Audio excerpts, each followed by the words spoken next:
Huwag maniwala, ang biskwit ay 3/4 ng dirham. Dito ay 99 na fils lang.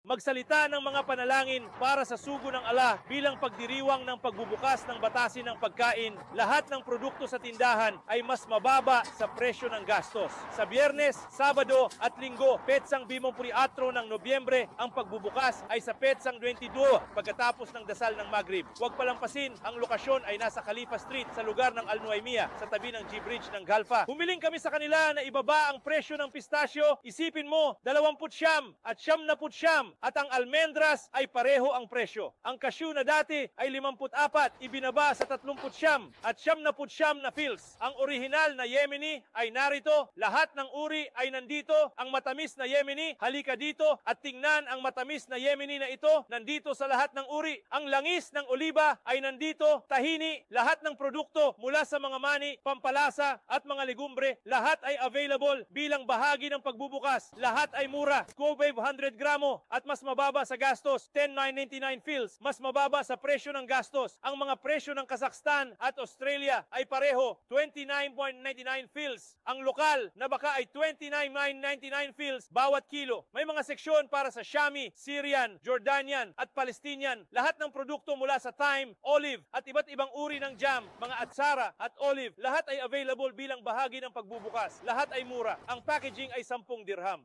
At 79 na fils lang.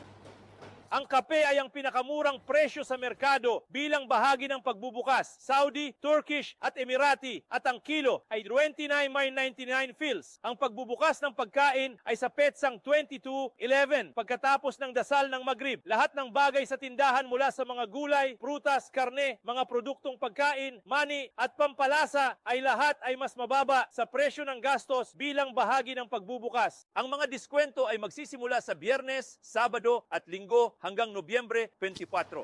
Huwag palampasin, ang kamatis ay mahal sa lahat ng dako, walang ibang nag-aalok ng diskwento kundi dito sa Bisatain Algiza.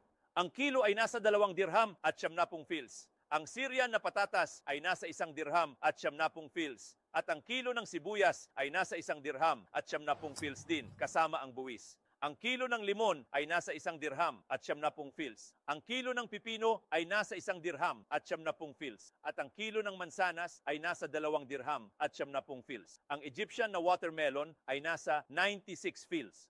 Mas mababa sa presyo ng gastos. Ang kilo ng Egyptian na granada, napakalaki, ay nasa 94 fils. Saan na ang mga tao mula sa Syria? Dumating na ang inyong mga kahel at ang kilo ay 94 fils. Ang guava ay mayroon ding pinakamurang presyo sa merkado, 99 fils. Ang amoy ay sariwa, ang buong karton ay 6 dirham at 99 fils. Ang matamis na patatas para sa taglamig ay nasa 7 dirham at 70 fils. At ang karton ng kamatis, napakaganda, ay may bigat na 12 piraso sa halagang 15 dirham at 70 fils, mas mababa sa presyo ng gastos. Hanggang Nobyembre 24, ang bawat piraso ay nasa 2 dirham at 70 fils. Huwag mag-alinlangan, ang 5 litro ng sunflower oil, Shuruk brand, ay nasa 24 na dirham at 70 fils.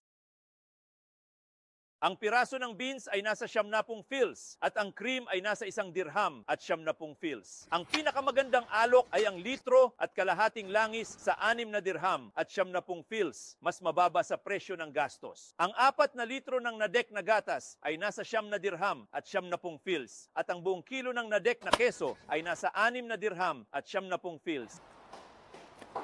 Ang isang bag ng spinach ay nasa 70 fils at ang Egyptian na tinapay na 5 kilo ay nasa 19 na dirham at 70 fils. Sino ang mga Egyptian? Ang malalaking piraso ng tuna at ang tomato sauce na 800 gramo ay nasa 2 dirham at 70 fils bawat isa.